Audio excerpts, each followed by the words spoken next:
sampaikan bahwa satu, kalau itu bisa dipensiun dini itu akan sangat baik dengan catatan bahwa sudah ada pembangkit listrik baru dari energi terbarukan yang menggantikan. Gitu. Jadi harus ada substitusinya dari energi terbarukan. Kedua, kita juga harus lihat biaya karena dari perhitungan kami biaya untuk mempensiun dinikan pembangkit listrik Suryalaya dan Cirebon itu kurang lebih nilainya 25 triliun, jadi itu bukan angka yang kecil ya. Jadi kita juga mempertimbangkan hal tersebut. Tetapi saya kira kalau kita pertimbangkan untuk pensiun dini sepanjang persyaratan terpenuhi dan kita mampu untuk melakukan itu, ya kenapa tidak? Dan juga apa aja sih yang Ya, pertama kali mungkin saya perlu sampaikan bahwa Pak Hashim dengan saya diundang oleh Pak Tony Blair untuk dialog, berdiskusi tentang hal-hal yang menyangkut isu-isu kekinian, terutama mengenai transisi energi, teknologi terkini dalam energi terbarukan, terutama teknologi terkini yang ada di Inggris yang bisa diadopsi oleh Indonesia, praktek-praktek terbaik transisi energi yang ada selama ini, termasuk juga pembahasan mengenai AI. Itu yang banyak mewarnai pembahasan kita pada sore hari ini. Kita juga berbicara mengenai perubahan iklim karena Pak Hashim datang dalam kapasitas sebagai utusan khusus Presiden tentang pengelolaan perubahan iklim. Jadi kita juga bicara tentang perubahan iklim, termasuk juga bagaimana partisipasi Indonesia nanti di dalam COP30 yang akan dilaksanakan akhir tahun ini di Brasil. Jadi itulah hal-hal yang kita bahas, tetapi lebih memang kepada permasalahan transisi energi terbarukan, artificial intelligence, dan terakhir yang saya sampaikan adalah mengenai perubahan iklim. Ya, betul. Tadi ada pembahasannya, Pak Hashim menyampaikan rencana pembangunan energi terbarukan kita, energi baru dan terbarukan untuk 15 tahun yang akan datang, dan di mana di dalamnya ada pengembangan energi nuklir. Dan dalam kesempatan itu, Pak Tony Blair juga mengatakan bahwa di Inggris sudah dikembangkan teknologi di mana sekarang bisa dibangun pembangkit nuklir yang modular, yang relatif kecil 300 sampai 500 megawatt yang memang cocok untuk negara seperti Indonesia, negara kepulauan seperti Indonesia.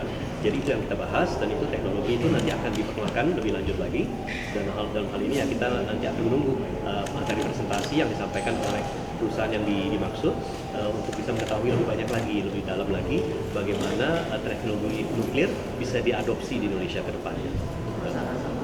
Dari Inggris, kan beliau kan ya.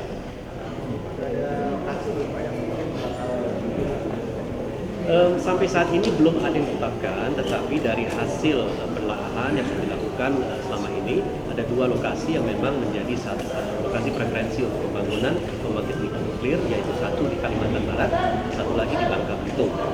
Tetapi kepastiannya pengembangannya bagaimana nanti kita akan lihat, karena RUPTL 2025-2034 kan masih dalam proses penyelesaian.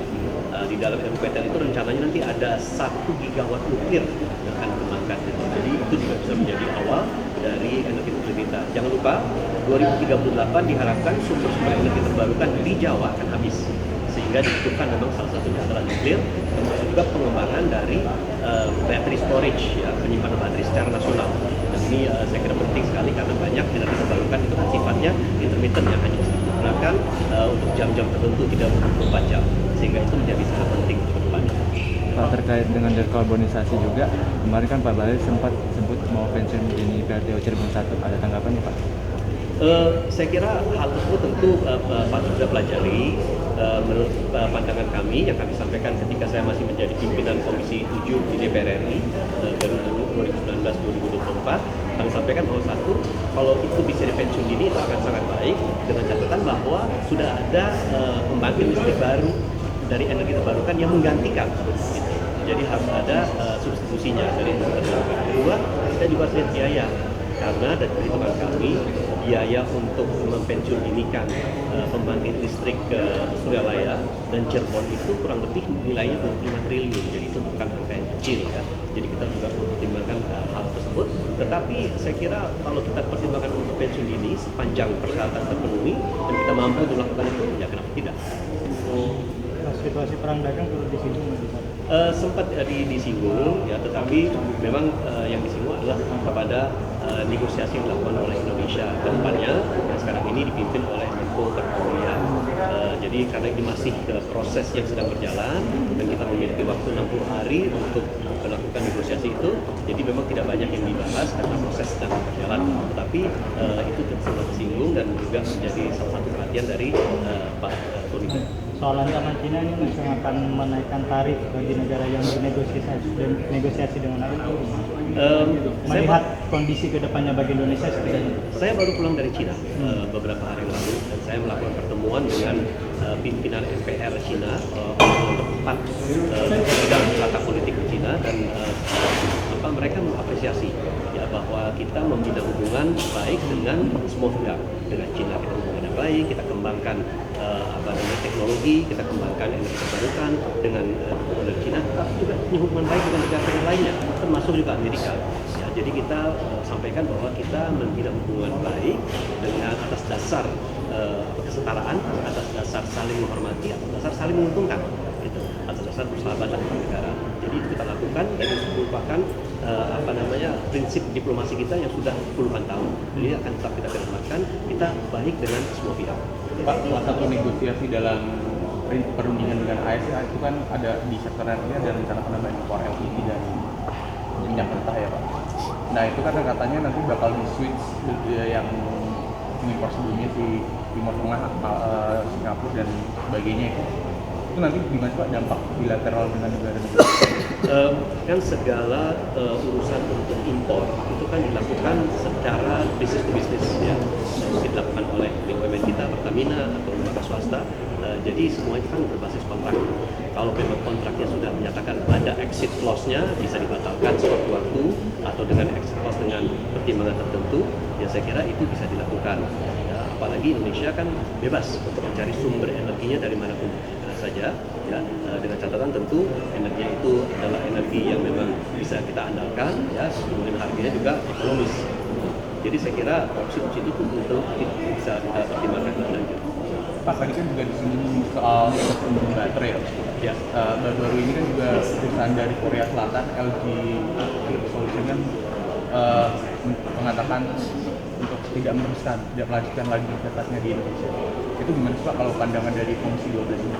Ya, kami melihat bahwa pengembangan baterai itu kan adalah sebuah teknologi yang cepat sekali berevolusinya. Ya. Sehingga hari ini kita bicara baterai nikel, sekarang sudah ada LFP, bahkan sekarang ada baterai yang sifatnya yang namanya blade battery, ya, yang mana itu tahan goncangan, tahan panas dan memiliki kemampuan untuk melakukan recharging secara sangat cepat. Jadi saya kira pertimbangan teknologi menjadi salah satu faktor, mungkin juga pertimbangan bahan baku menjadi salah satu faktor karena sekarang teknologinya sudah mulai beralih, ada alternatif lain selain baterai berbasis nikel, ya. Sehingga itu saja mungkin menjadi pertimbangan. Tetapi maksud saya begini, Indonesia merupakan pasar yang besar untuk EV.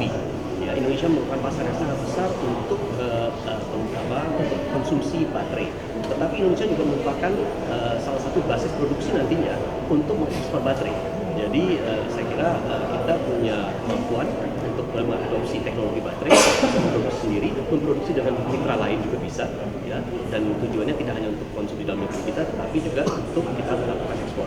Jadi saya kira pertimbangan-pertimbangan itu yang perlu kita kaji lebih lanjut lagi untuk melihat sejauh mana nanti teknologi baterai kita kembangkan.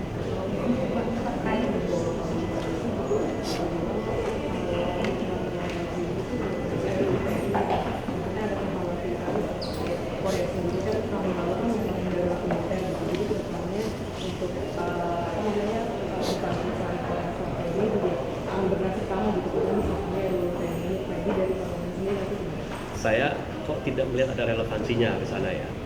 Jadi saya nggak berani berkomentar karena menurut saya benang merahnya itu nggak ada.